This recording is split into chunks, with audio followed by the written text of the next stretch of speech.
ഒടുവിൽ കർണാടകയിലെ കോൺഗ്രസ് ഭരണവും തകർച്ചയുടെ വക്കിലേക്ക് പോവുകയാണ്.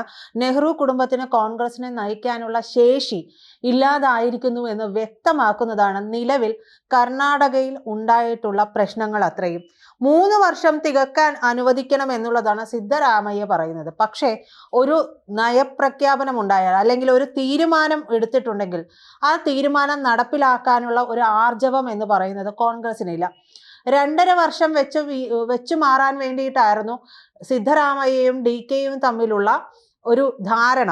അതായിരുന്നു ഇവർക്കിടയിൽ കോൺഗ്രസ് വെച്ചിരുന്ന ധാരണ. പക്ഷേ ഈ ധാരണ പ്രകാരം പ്രവർത്തിക്കാനായിട്ട് എന്തുകൊണ്ട് കോൺഗ്രസിന് സാധിക്കുന്നില്ല? സ്വാഭാവികമായും അവിടെ BJPക്ക് ഒരു അതായത് BJPയുടെ വളർച്ചയ്ക്ക് അല്ലെങ്കിൽ BJPക്ക് ഉയർന്നു വരാനുള്ള സാധ്യതകൾ ഒരുക്കി കൊടുക്കുകയാണ് ചെയ്യുന്നത്. ഈ നെഹ്റു കുടുംബം ഏറ്റവും ഒടുവിലെ കണ്ണി എന്ന് പറയുന്നത് രാഹുൽ ഗാന്ധി എന്ന് പറയുന്ന പടുകിളവനായിട്ടുള്ള വ്യക്തിയാണല്ലോ. അല്ലെങ്കിൽ പടുകിളവൻ എന്ന് പറയണ്ടല്ലേ, പടുകിളവനല്ല, യുവാവായിട്ടുള്ള, അതായത് 52 വയസ്സിലും 54 വയസ്സിലുമൊക്കെ യുവാവ് എന്ന് വിളിക്കപ്പെടുന്ന രാഹുൽ ഗാന്ധിയാണ്. ഇനി യുവാവായാലും കിളവനായാലും ഒരു കാര്യം ചോദിക്കട്ടെ, രാഹുൽ ഗാന്ധിക്ക് എന്തുകൊണ്ടാണ് ഈ ഒരു പ്രശ്നം തീർക്കാനായിട്ട് കഴിയാതെ പോകുന്നത്? രാഹുൽ ഗാന്ധി ഇടയ്ക്കിടയ്ക്ക് വിദേശത്തേക്ക് പോകുന്നതിന് പകരം സ്വന്തം പാർട്ടിയെ എങ്ങനെ പടുത്തുയർത്താം? ഇവിടെ ഒരു പ്രതിപക്ഷത്തിന്റെ ആവശ്യമുണ്ട്. കൃത്യമായൊരു പ്രതിപക്ഷം ഇല്ലായ്മ ഇവിടെ ഉണ്ട് എന്ന് മനസ്സിലാക്കാൻ എന്തുകൊണ്ട് കഴിയുന്നില്ല? ഖാർഗെയ്ക്ക് ഒരിക്കൽ പോലും ഈ അടുക്കള രാഷ്ട്രീയം വിട്ടിട്ടുള്ള ഒരു കളിക്കും സാധിക്കാത്ത ഒരു നേതാവാണ്. അപ്പൊ പിന്നെ സ്വാഭാവികമായും ഇത്തരം വിഷയങ്ങളിൽ ഇറങ്ങി കളിക്കേണ്ടി വരിക പ്രതിപക്ഷ നേതാവായിട്ടുള്ള രാഹുൽ ഗാന്ധിയാണ്. രാഹുൽ ഗാന്ധിക്ക് ശേഷം പ്രിയങ്ക ഗാന്ധിക്ക് ഒപ്പം തന്നെ റോബർട്ട് വാദ്ര. ഇനി അതും കഴിഞ്ഞിട്ടുണ്ടെങ്കിൽ ആ കുടുംബത്തിൽ നിന്ന് ആര്? പ്രിയങ്കയുടെ മക്കൾ വരുന്നുണ്ട്. ഈ മക്കൾ രാഷ്ട്രീയം പിന്തുടരാനല്ലാതെ അവിടെ ഒരു നീക്കുപോക്ക് ഉണ്ടാക്കാനായിട്ട് ഇവർക്ക് കഴിയുന്നില്ല എന്നുള്ളതാണ്. ഇപ്പോൾ ഇവിടെ പിളരും എന്നുള്ളതാണ്, കോൺഗ്രസ് പിളരും എന്നുള്ളതാണ് പുറത്തു വരുന്ന വിവരമൊക്കെ. അതായത് സിദ്ധരാമയ്യക്ക് ഒരു വിഭാഗം, ദളിത് ഉൾപ്പെടെയുള്ള വിഭാഗത്തിന്റെ വലിയൊരു വോട്ട് ബാങ്ക് പോക്കറ്റിലുണ്ട്. DKയ്ക്കും അതുപോലെ തന്നെ ഒരു വോട്ട് ബാങ്ക് പോക്കറ്റിലുണ്ട്. ഈ വോട്ട് ബാങ്ക് രാഷ്ട്രീയം വെച്ചിട്ട് കളിക്കുമ്പോഴാണ് പ്രശ്നം. അതല്ലെങ്കിൽ കൃത്യമായ ഒരു തീരുമാനം കോൺഗ്രസിന് പറയണം. 2.5 വർഷം കഴിഞ്ഞു സിദ്ധരാമയ്യ, ഇനി ഈ ഭരണം DKയ്ക്ക് കൈമാറണം. അപ്പൊ 2 കൂട്ടർക്കും വലിയ വിഷയങ്ങളില്ലാതെ പോകും. പക്ഷെ അത് പറയാനുള്ള നട്ടെല്ല് കോൺഗ്രസിന് ഇല്ലാതെ പോകുന്നുണ്ട്. പിളർന്നു പോകുന്ന വിഭാഗത്തിന് പിന്തുണ നൽകി ബദൽ സർക്കാർ രൂപീകരിക്കാൻ BJPയും അവിടെ തയ്യാറാണ് എന്നുള്ളതാണ് ഇപ്പൊ പുറത്തു വരുന്ന സൂചനകളൊക്കെ.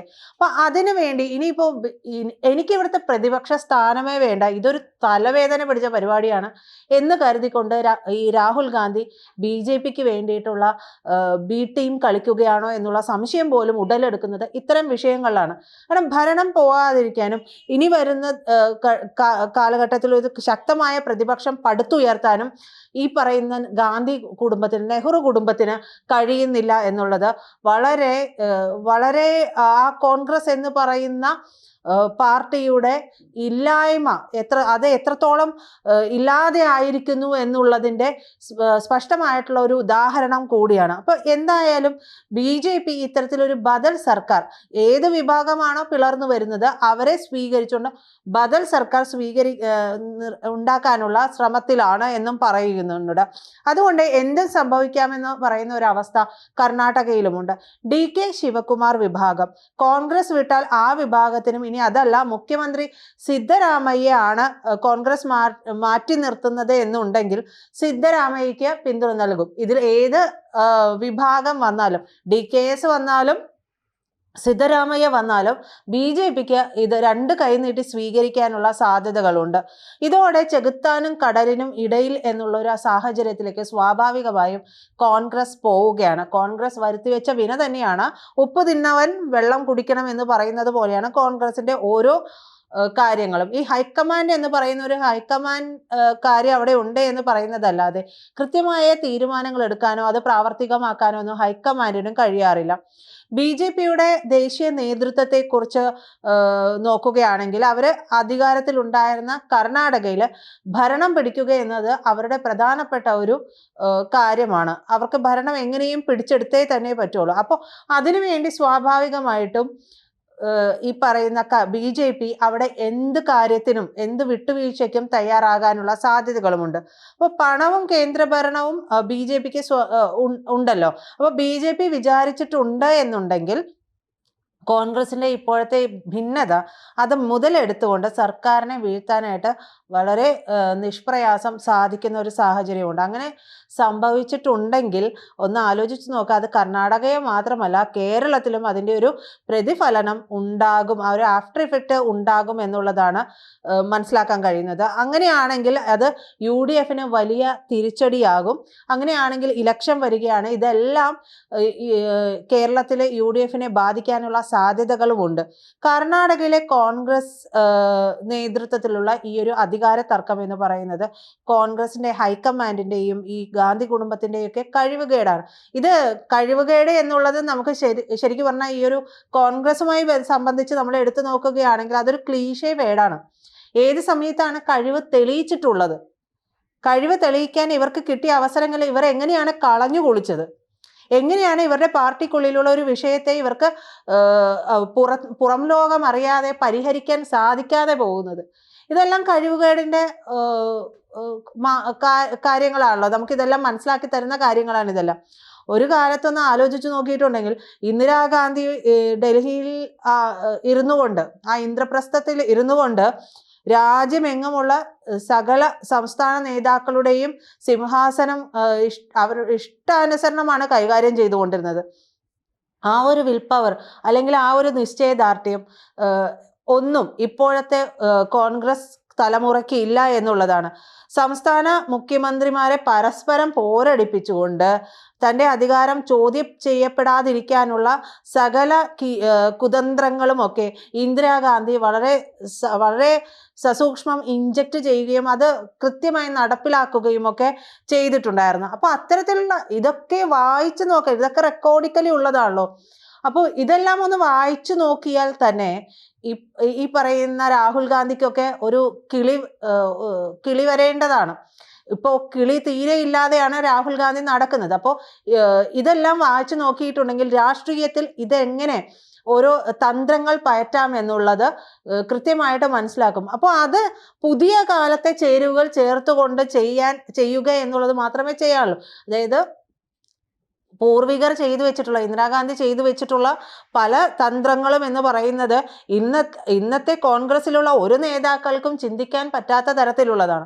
അപ്പൊ അത്തരത്തിലുള്ള നേതാക്കളുടെ കാര്യങ്ങളെല്ലാം വായിച്ചു നോക്കിയാൽ തന്നെ ഇതിനൊക്കെ ഒരു തീരുമാനമാകും. ഈ വീരേന്ദ്ര പാട്ടീലിനെയും ദേവരാജ് ഉർസിയെയും ഒക്കെ പോലുള്ള അധികായന്മാരെയൊക്കെ ഒരു ദയയുമില്ലാതെ ഒരു മയവുമില്ലാതെ നിഷ്പ്രഭമാക്കി കളഞ്ഞ ഒരു തൻ്റെ ഇടം അത് ഇന്ദിരാഗാന്ധിക്ക് മാത്രം അവകാശപ്പെട്ടതാണ്.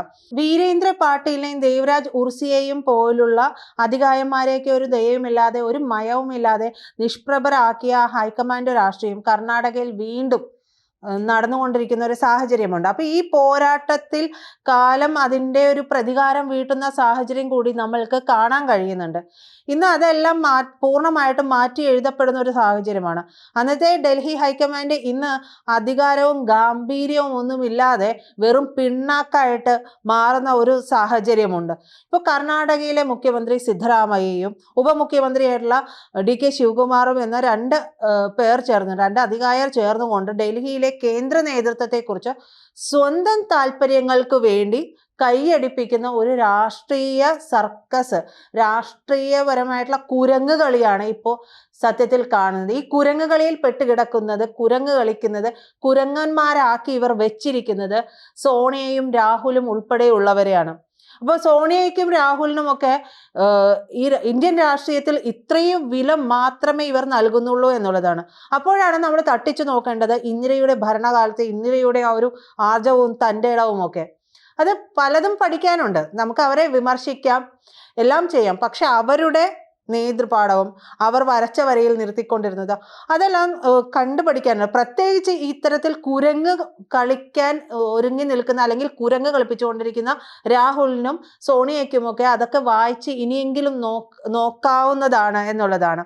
അപ്പോൾ വല്ലാത്തൊരു വിചിത്രമായ ഒരു അവസ്ഥയിലേക്ക് കോൺഗ്രസ് പോവുകയും ചെയ്യുന്നു. BJPയുടെ കോൺഗ്രസ് മുക്ത ഭാരതത്തിലേക്ക് BJP അടുക്കുകയും ചെയ്യുന്ന സാഹചര്യമുണ്ട്. അപ്പോൾ ഇത്രത്തോളം അധപ്പതിച്ചു പോയ കോൺഗ്രസ്, ആ കോൺഗ്രസ് ഏറ്റവും പുതിയതും അതേസമയം തന്നെ ഏറ്റവും പരിഹാസ്യമായിട്ടുള്ള ഒരു ഉദാഹരണമാണ് ഇപ്പോൾ ഈ കർണാടകയിൽ നടക്കുന്ന അധികാരത്തിന് വേണ്ടിയുള്ള വടംവലി എന്ന് പറയുന്നത്. അപ്പോൾ ഇത് നമുക്ക് ഒരിക്കൽ പോലും ചിന്തിക്കാൻ പറ്റുന്ന ഒരു കാര്യമല്ല. കർണാടകയിലെ ഈ പ്രശ്നങ്ങൾക്ക് കാരണം മുഖ്യമന്ത്രി സിദ്ധരാമയ്യ, ഉപമുഖ്യമന്ത്രി DK ശിവകുമാറുമാണല്ലോ. അപ്പൊ സിദ്ധരാമയ്യ ജനതാദൾ സെക്യുലർ പാർട്ടിയിൽ നിന്ന് വന്നിട്ടുള്ള ആളാണ്. 2006 അദ്ദേഹം ജനതാദൾ സെക്യുലർ വിട്ടത് ആ പാർട്ടിക്ക് വലിയ തിരിച്ചടിയാവുകയും ചെയ്തു. പണ്ട് മുഖ്യമന്ത്രിയായിരുന്ന ദേവരാജ് ഉർസിനെ പോലെ അഹിന്ദ ബ്ലോക്ക്, അതായത് മുസ്ലിങ്ങൾ, ക്രിസ്ത്യാനികൾ, OBC, ദളിതർ എന്ന് പറയുന്ന ഒരു പുതിയ വോട്ട് ബാങ്ക് തന്നെ ഉണ്ടാക്കിയിട്ടാണ് അവർ ഈ സിദ്ധരാമയ്യ ശക്തി നേടിയത്. താനില്ലെങ്കിൽ കോൺഗ്രസ് ഇല്ല എന്നുള്ള നിലയിലേക്ക് സിദ്ധരാമയ്യ വളർന്നു. സിദ്ധരാമയ്യെ പേടിക്കേണ്ട ഒരു സാഹചര്യം അവിടെ കോൺഗ്രസിന് വരികയും ചെയ്യുന്നുണ്ട്. എന്നാൽ അദ്ദേഹം മുസ്ലിം നേതാക്കളെ പ്രോത്സാഹിപ്പിച്ചതും ജാതിയുടെ പേരിൽ ഭിന്നിപ്പിക്കാനൊക്കെ ശ്രമിച്ചതുമൊക്കെ വലിയ വിഷയങ്ങൾ അവിടെ ഉണ്ടാക്കുകയും ചെയ്തു. മറുവശത്ത് ആരാണ്? DKS ആണ്, DK ശിവകുമാറാണ്. 80കളിലെ വിദ്യാർത്ഥി രാഷ്ട്രീയത്തിന്റെ പരുക്കൻ ശൈലിയുമായിട്ട് വരുന്ന ഒരു നേതാവാണ് DKS. കടുപ്പമേറിയ സമീപനങ്ങളാണ് അദ്ദേഹത്തിൻ്റെത്. മാത്രമല്ല തൻ്റെ തന്നെ വഴിവെട്ടി വന്ന അദ്ദേഹത്തിന്റെ തന്ത്രങ്ങളും ഒപ്പം പണത്തിന്റെ ശക്തമായിട്ടുള്ള ഒരു ഉപയോഗവും ഒക്കെ അദ്ദേഹത്തിന് ഗുണം ചെയ്യുകയും ഒക്കെ ചെയ്തിട്ടുണ്ട്. അദ്ദേഹത്തെ കുറിച്ച് പറയുകയാണെങ്കിൽ ജന്മം കൊണ്ട് കർഷകനാണ്, തൊഴിൽ കൊണ്ട് ബിസിനസ്സുകാരനാണ്, ഇഷ്ടപ്രകാരം വിദ്യാഭ്യാസ വിദഗ്ധനായിട്ടുണ്ട്, അഭിനിവേശം കൊണ്ട് രാഷ്ട്രീയക്കാരനുമായിട്ടാണ് താൻ മാറിയതെന്ന് അദ്ദേഹം തന്നെ അദ്ദേഹത്തെക്കുറിച്ച് പറയുകയും ചെയ്യുന്നുണ്ട്. അപ്പോൾ അദ്ദേഹത്തിന്റെ സ്വാധീനം ബാംഗ്ലൂരു നഗരത്തിലും ജന്മനാടായിട്ടുള്ള കനകപുരയിലും മാത്രമേ ഒതുങ്ങുന്നുവെന്ന് പൊതുജനാഭിപ്രായം ഉണ്ടാക്കാനായിട്ട് ഒരു വിഭാഗം ശ്രമിച്ചു കൊണ്ടുപോയിരിക്കുന്നുണ്ട്. എന്തായാലും 2023 തിരഞ്ഞെടുപ്പിൽ കോൺഗ്രസ് ജയിച്ചതിന് പ്രധാന കാരണം എന്ന് പറയുന്നത് നമുക്കൊക്കെ അറിയുന്നത് പോലെ DKS തന്നെയാണ്. പക്ഷെ തന്ത്രപരമായിട്ട് സിദ്ധരാമയ്യ അവിടെ മുഖ്യമന്ത്രി ആവുകയും ചെയ്തു. ഹൈക്കമാൻഡ് 2.5 അതായത് 2.5 വർഷം വീതം എന്ന നിലയിൽ 50:50 ഫോർമുലയൊക്കെ വെച്ചു. എന്നാൽ സിദ്ധരാമയ്യ ഒഴിയുമെന്ന് പ്രതീക്ഷിച്ചിരുന്നത് അവർക്ക് വലിയ തട്ടുകേടായി മാറുകയാണ്. കാരണം സിദ്ധരാമയ്യക്ക് ഒരിക്കൽ ഒഴിയാനുള്ള മനസ്സില്ല എന്നുള്ളതാണ് ഇപ്പോൾ എല്ലാവരും പറയുന്നത്. ആ വിശ്വാസത്തിൽ അർപ്പിച്ചുകൊണ്ട് സിദ്ധരാമയ്യക്ക് ആദ്യമേ മുഖ്യമന്ത്രി സ്ഥാനം കൊടുത്തത് വലിയ അബദ്ധമായി പോയെന്ന് ഇപ്പോൾ എല്ലാവരും വിലയിരുത്തുകയും ചെയ്യുന്നുണ്ട്. അപ്പോൾ ഇതിനെക്കുറിച്ച് പലതരത്തിലുള്ള കിംവദന്തികളൊക്കെ വരികയും ഒക്കെ ചെയ്യുന്നുണ്ട്. എന്തായാലും ഈ പറയുന്ന കർണാടക കോൺഗ്രസിലെ മുതിർന്ന നേതാവും AICC പ്രസിഡന്റുമായിട്ടുള്ള മല്ലികാർജുൻ ഖാർഗെ ബാംഗ്ലൂരിൽ തന്നെ തങ്ങുകയാണ്. ശിവകുമാറിന്റെ DKSന്റെ വീടിൽ നിന്ന് ഏതാണ്ട് 150 കിലോമീറ്റർ മാത്രം അകലെയാണ് ഖാർഗെയുടെ വീട്. എന്നിട്ടും ശിവകുമാർ ഖാർഗെയെ ഇതുവരെ കണ്ടിട്ടില്ല എന്നാണ് മനസ്സിലാക്കുന്നത്. അപ്പോൾ അങ്ങനെയാണെങ്കിൽ ഇതെല്ലാം മനസ്സിലാക്കുന്നത് ഉടൻ തന്നെ കർണാടകയിലെ കോൺഗ്രസ് പിളരും എന്നുള്ളത് തന്നെയാണ്. രാഷ്ട്രീയ മാറ്റങ്ങൾക്കായിട്ട് നമുക്ക് കാത്തിരിക്കാം. കൂടുതൽ വാർത്തകളും വിശേഷങ്ങളും നിങ്ങളിലേക്ക് എത്താൻ ABC മലയാളം സബ്സ്ക്രൈബ് ചെയ്യുക, ബെൽ ബട്ടണും അമർത്തുക.